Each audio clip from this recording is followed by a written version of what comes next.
नमस्कार, हमारे चैनल में आपका स्वागत है। मैं हूं रामचंद्र मौर्य। साथियों, आपसे एक अनुरोध है कि हमारे चैनल को सब्सक्राइब करके सब्सक्राइब के सामने की घंटी जरूर दबा दीजिए ताकि विश्लेषण से संबंधित हमारे रोज के वीडियो आपको तुरंत मिल सकें। धन्यवाद। आज हम चर्चा करेंगे योगी आदित्यनाथ की, जो मथुरा पहुंच करके एक ऐसा जहरीला भड़कीला बयान दे दिए जिसके आधार पर दंगा भी भड़क सकता था। प्रधानमंत्री नरेंद्र मोदी जिस तरह से सांप्रदायिक राजनीति खेल रहे हैं और योगी उनका साथ दे रहे हैं और बढ़ चढ़ करके उत्तर प्रदेश के चुनाव से लेकर के लोकसभा चुनाव तक बांटने का काम भारतीय जनता पार्टी ने किया। 80-20 का खेला भारतीय जनता पार्टी ने किया, तो आज खुद बांटने वाले बांटने से परहेज कर रहे हैं या बंटने से परहेज कर रहे हैं। ऐसा क्यों कर रहे हैं? और अभी तक यह हिंदुओं को बांटने, हिंदुओं को ही नहीं बल्कि हिंदुओं से अलग करके मुसलमानों को बांटने और काटने की राजनीति किया करते थे। याद कीजिए योगी आदित्यनाथ के तमाम बयान जो मुसलमानों के खिलाफ आए दिन देते रहते हैं, और धर्म संसद में तो नरसंहार की बात खुल्लम खुल्ला कही जाती है। तो बांटने वाली भारतीय जनता पार्टी अब इतना डर गई है कि अगर वो बंट जाएगी तो कट जाएगी, और काटने वाला कौन होगा? इस देश में हिंदुओं की संख्या ज़्यादा है, मुसलमानों की संख्या कम है। मुसलमान अल्पसंख्यक हैं, उनको काटने की बात कही जाती है तो बात समझ में आती है कि हिंदुत्ववादी शक्तियां अपना प्रभुत्व जमाने के लिए मुसलमानों को काटने बांटने की बात कर रही हैं। लेकिन जब कृष्ण जन्माष्टमी के दिन मथुरा पहुंचकर योगी आदित्यनाथ काटने और बांटने की बात करते हैं, तो क्या इसका यह अर्थ निकाला जाए कि मुस्लिम काट रहे हैं और वही बांटेंगे, या नहीं बटोगे तो काट डालेंगे? क्या मुस्लिम इतना शक्तिशाली इस देश में हो गए हैं? भारतीय जनता पार्टी की उलटवासियां और इनका विरोधाभास समझ में नहीं आता है कि ये किस रास्ते पर चलना चाहते हैं। चुनाव नज़दीक आता है, चुनाव का दौर होता है, चुनाव प्रचार होता है, तो काटने बांटने की बात करते हैं खुद।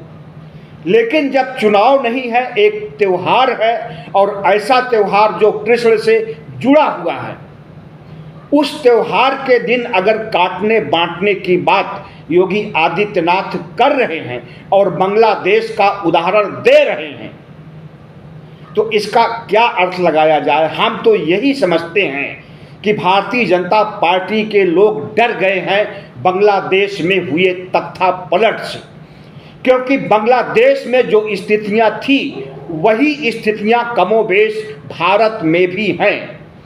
वही तानाशाही रवैया जो शेख हसीना का था बांग्लादेश में, हमारे प्रधानमंत्री का भी वही तानाशाही रवैया और वही अहंकार आप देख सकते हैं पिछले 10 सालों से।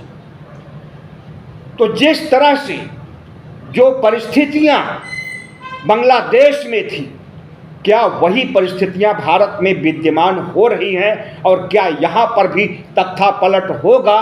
और इसकी वजह से योगी आदित्यनाथ काटने बांटने की बात कर रहे हैं।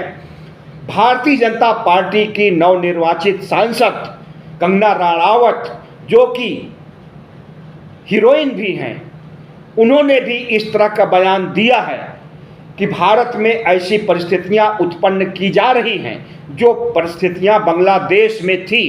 भारत सरकार को अस्थिर करने और भारत सरकार को गिराने के लिए गहरी चाल चली जा रही है, षड्यंत्र चला जा रहा है।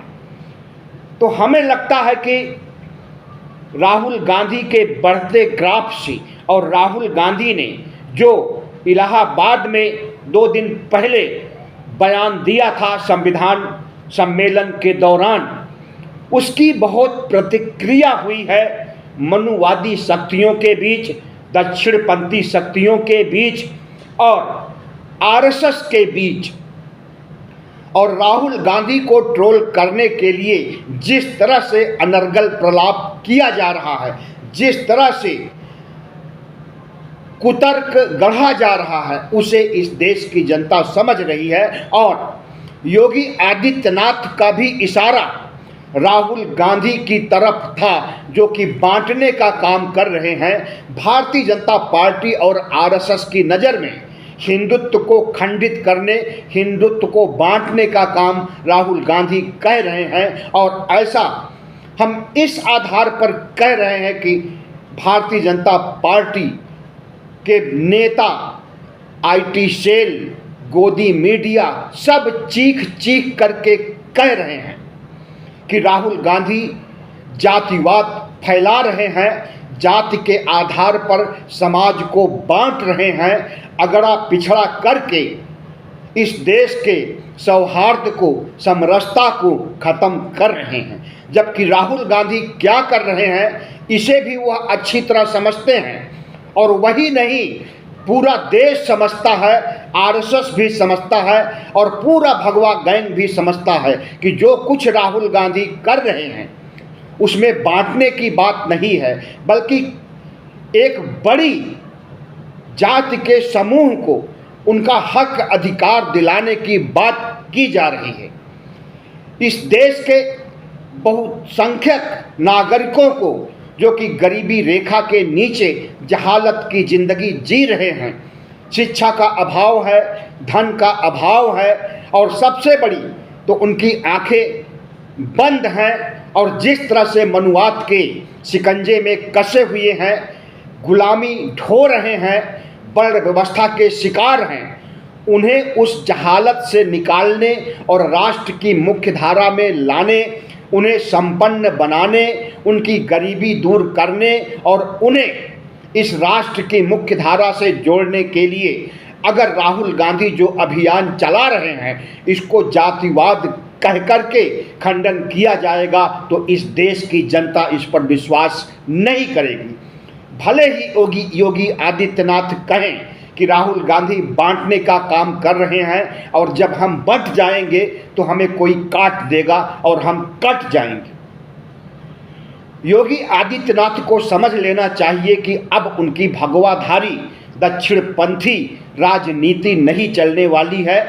पिछले लोकसभा चुनाव में उन्हें अच्छी तरह से अनुभूति हो गई है कि जिस तरह का खेला वो खेलना चाहते थे इस देश के साथ, जिस तरह से संविधान को बदल करके मनुस्मृति युग लाने की कोशिश कर रहे थे, भारत को हिंदू राष्ट्र बनाने की कोशिश कर रहे थे, उसमें वह बुरी तरह से फ्लॉप हुए हैं। पिछले 10 वर्षों में जिस तरह से संविधान की अवहेलना हुई है और संविधान के खिलाफ बयानबाजी हुई है, उससे भारतीय जनता पार्टी और आरएसएस का एजेंडा समझ में आ गया है इस देश के 140 करोड़ लोगों को।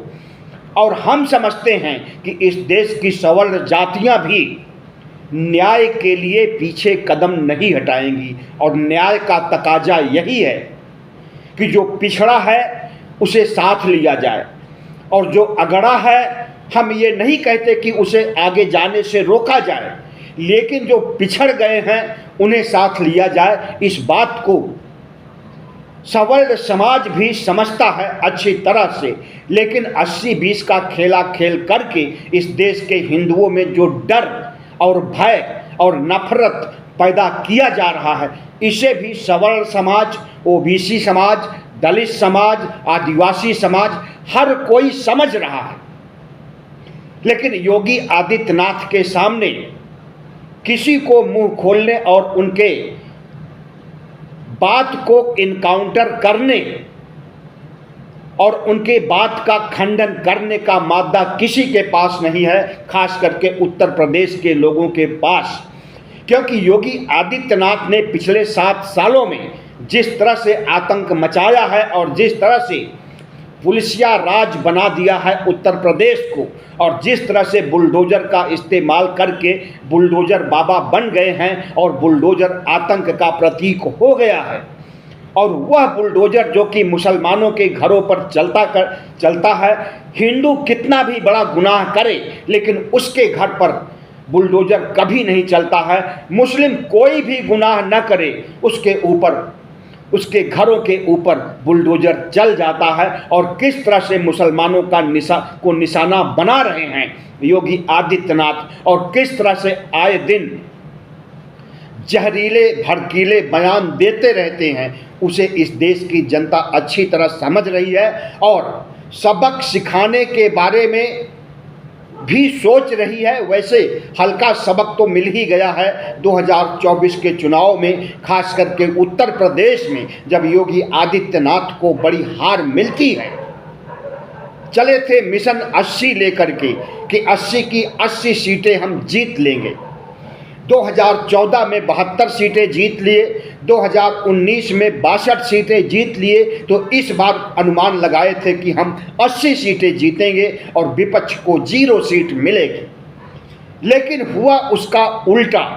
जैसी इनकी सोच है हिंदुओं के प्रति, मुसलमानों के प्रति, ओबीसी के प्रति, उसे इस देश की जनता अच्छी तरह से समझती है।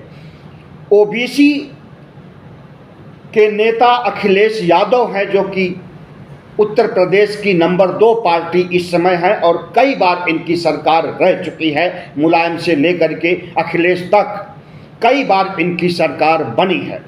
और इतने कद्दावर नेता को अगर वह हार के बाद मुख्यमंत्री निवास खाली करता है तो उसे गंगा जल से धोया जाता है, वहाँ पर यज्ञ हवन कराया जाता है, उस सरकारी घर का शुद्धिकरण किया जाता है, तब उसमें योगी आदित्यनाथ प्रवेश करते हैं। तो योगी आदित्यनाथ के अंदर वर्ण व्यवस्था का दंश और छुआछूत, जहरीले बयान, भड़कीले बयान और इस देश को बांटने, इस समाज को बांटने की जो उनकी नियति है, उसे इस देश की जनता अच्छी तरह से समझ चुकी है। और छुआछूत का दंश तो यहाँ तक कि उनके उप मुख्यमंत्री के ऊपर भी उन्होंने आजमा लिया कि कैसे छुआछूत अस्पृश्यता को बढ़ावा दिया जाता है। 2017 में जब योगी आदित्यनाथ पहली बार मुख्यमंत्री बनते हैं और मुख्यमंत्री बनने की जमीन तैयार की केशव प्रसाद मौर्य ने, लेकिन उन्हें मुख्यमंत्री बनने का अवसर नहीं दिया गया। आरएसएस अड़ंगा लगा दिया और योगी आदित्यनाथ को मुख्यमंत्री बना दिया गया। उस केशव प्रसाद से योगी आदित्यनाथ, जबकि केशव प्रसाद किसी गैर पार्टी का नहीं है, विपक्ष का नहीं है, इन्हीं की पार्टी का नेता है और संघ का वफादार कार्यकर्ता भी है। भारतीय जनता पार्टी में उसने अपनी जगह बनाई है। उस केशव प्रसाद मौर्य को योगी आदित्यनाथ जब स्टूल पर बैठा देते हैं तब भी वर्ण व्यवस्था का एक वानगी देखने को मिल जाती है और समझ में आ जाता है कि योगी आदित्यनाथ के अंदर वर्ण व्यवस्था का दंश, छुआछूत, अस्पृश्यता कितना कूट कूट करके भरा हुआ है। हम समझते हैं कि योगी आदित्यनाथ कोई भी बयान दे, जहरीले भड़कीले कैसे भी बयान, तो उस पर ताजुब नहीं करना चाहिए, क्योंकि इनके पास जहर और समाज को तोड़ने की सोच के अलावा कुछ है ही नहीं। और इसी सोच के तहत इन्होंने अपनी जो जगह बनाई है उत्तर प्रदेश के लोगों में, वह जगह अब कहीं तिरोहित हो रही है। सुशासन के लिए अपने को कहते हैं कि हम अच्छा सुशासन दे रहे हैं, ठोक देते हैं और अपराधियों को ठोक करके उन्हें मिटा देते हैं। तो इस पर जरूर इस देश उत्तर प्रदेश की महिलाओं ने उनका साथ दिया, लेकिन जिस तरह के जहरीले बयान वह मुसलमानों के खिलाफ और अब राहुल गांधी के खिलाफ कि अगर बटोगे तो काट डालेंगे राहुल गांधी, उनका कहने का मतलब यही था। तो ऐसे बयान जब दे रहे हैं तो हम समझते हैं कि इन जो लोग इनका समर्थन करते हैं वह भी ऐसे जहरीले बयान से बचेंगे। और योगी आदित्यनाथ, नरेंद्र मोदी, अमित शाह किस तरह का भाषण देते हैं यह किसी से छुपा हुआ नहीं है। प्रधानमंत्री नरेंद्र मोदी लोकसभा चुनाव के दौरान बीच गंगा में खड़े होकर के कहते हैं कि मैंने हिंदू मुस्लिम कभी नहीं किया, लेकिन इस देश की जनता अच्छी तरह से जानती है कि कितना हिंदू मुस्लिम इन्होंने 2002 से लेकर के 2024 तक किया है। गुजरात में इन्होंने कितने सैकड़ों नहीं बल्कि हजारों मुसलमानों का कत्लेआम कराया था जब गोधरा कांड 2002 में हुआ था। और उस कांड की विभत्सता इतना ज़्यादा थी कि उस समय के प्रधानमंत्री अटल बिहारी वाजपेयी द्रवित हो गए थे और रोने लगे थे, और उन्होंने योगी आदित्यनाथ जैसा जहरीला बयान नहीं दिया, बल्कि अटल बिहारी वाजपेयी ने नरेंद्र मोदी को राजधर्म का पाठ पढ़ाया था। और उस राजधर्म का पाठ पढ़ाने की बात कह करके नरेंद्र मोदी की सांप्रदायिकता को कम करने या नरेंद्र मोदी के दिल दिमाग में जो आरएसएस की बोई हुई सांप्रदायिकता पल्लवित हो रही है या हो चुकी है, उसे रोकने के लिए अटल बिहारी वाजपेयी ने जो प्रयास किया था उसकी चर्चा बहुत बार हो चुकी है। लेकिन 2002 से लेकर 2024 तक लगभग 22 सालों तक जिस तरह से नरेंद्र मोदी ने हिंदू मुस्लिम करके 80-20 का खेला खेल करके राज किया है, 13-14 साल तक गुजरात के मुख्यमंत्री रहे और 10 साल तक भारत के प्रधानमंत्री रहे, लेकिन इनके अंदर से हिंदू मुस्लिम ग्रंथि नहीं गई। मुसलमानों के खिलाफ इनके अंदर जो आग जल रही थी और जल रही है, उसे आए दिन उसकी तपिश को महसूस किया जा सकता है। तो प्रधानमंत्री नरेंद्र मोदी हों, योगी आदित्यनाथ हों, अमित शाह हों, ऐसे बयानों के लिए जाने जाते हैं और इनके इन्हीं बयानों ने इन्हें पहले तो आगे बढ़ाया, लेकिन अब ये इन्हीं बयानों की वजह से बैकफुट पर आ रहे हैं। जब प्रधानमंत्री नरेंद्र मोदी ने लोकसभा चुनाव के दौरान बनारस जा करके बीच गंगा में खड़े होकर के एक महिला मुस्लिम पत्रकार को इंटरव्यू देते हुए कहा कि मैंने हिंदू मुस्लिम कभी नहीं किया है, तो इस देश की जनता उनके ऊपर हंस रही थी। और उन्होंने इतना ही नहीं बल्कि कहा कि जिस दिन हम हिंदू मुस्लिम करेंगे, हिंदू मुस्लिम ध्रुवीकरण की बात करेंगे, हिंदू मुस्लिम के बीच दरार डालने की कोशिश करेंगे, उस दिन हम सार्वजनिक जीवन के लायक नहीं रह जाएंगे। तो जो कसम उन्होंने गंगा में खाई, उस कसम को 2 दिन बाद ही भुला दिए जब दक्षिण भारत और मध्य प्रदेश में गए चुनाव प्रचार करने के लिए। तो फिर से वही हिंदू मुस्लिम, फिर से वही मंगलसूत्र, फिर से वही भैंस खोल ले जाएंगे, फिर से वही हिंदुओं की प्रॉपर्टी मुसलमानों को सौंप दी जाएगी, और फिर से वही मुजरा कराने की बात करने लगे प्रधानमंत्री नरेंद्र मोदी। तो नरेंद्र मोदी हो, योगी आदित्यनाथ हो, अमित शाह हो, ये किस दिन क्या बयान दें और उसके दूसरे दिन किस तरह से पलटी मार जाए, इनके बारे में कुछ नहीं कहा जा सकता। नीतीश कुमार से भी ज़्यादा पलटी मार योगी आदित्यनाथ हैं, नरेंद्र मोदी हैं और अमित शाह हैं। नीतीश कुमार तो 3-4 बार ही पलटी मारे हैं, लेकिन ये लोग तो हर रोज पलटी मारते हैं और अपने ही बयान को गलत कहते हैं और अपने ही बयान को गलत सही साबित करने के लिए कोशिश करते हैं। तो आज भारत में जो राजनीति खेली जा रही है उसके केंद्र बिंदु राहुल गांधी हैं, और राहुल गांधी ने जो एक बहुत बड़ा समाज का मुद्दा उठाया है, ओबीसी को जागरूक करने, ओबीसी को राष्ट्र की मुख्य धारा में लाने, ओबीसी को उसका हक अधिकार देने और इन सब से पहले ओबीसी की जनगणना कराने, उनकी सांस्कृतिक, आर्थिक, शैक्षिक स्थिति का आकलन करने के लिए जनगणना कराने की जो मांग कर रहे हैं और दहाड़ दहाड़ करके संसद से सड़क तक राहुल गांधी मांग उठा रहे हैं और उनकी मांग दिनों दिन बड़ी होती जा रही है। और उनकी बढ़ती हुई इस मांग की लकीर प्रधानमंत्री नरेंद्र मोदी को बेचैन कर देती है, अमित शाह को बेचैन कर देती है, योगी आदित्यनाथ को बेचैन कर देती है। योगी आदित्यनाथ अगर समाज को काटने बांटने की बात कर रहे हैं तो इसलिए कर रहे हैं कि वो भारत में प्रधानमंत्री बनना चाहते हैं नरेंद्र मोदी के बाद। हालांकि नरेंद्र मोदी के बाद प्रधानमंत्री बनने वालों में अमित शाह का नाम सबसे पहले आता है, जो कि नरेंद्र मोदी के दाहिने हाथ और भारतीय जनता पार्टी के चाणक्य रणनीतिकार माने जाते हैं।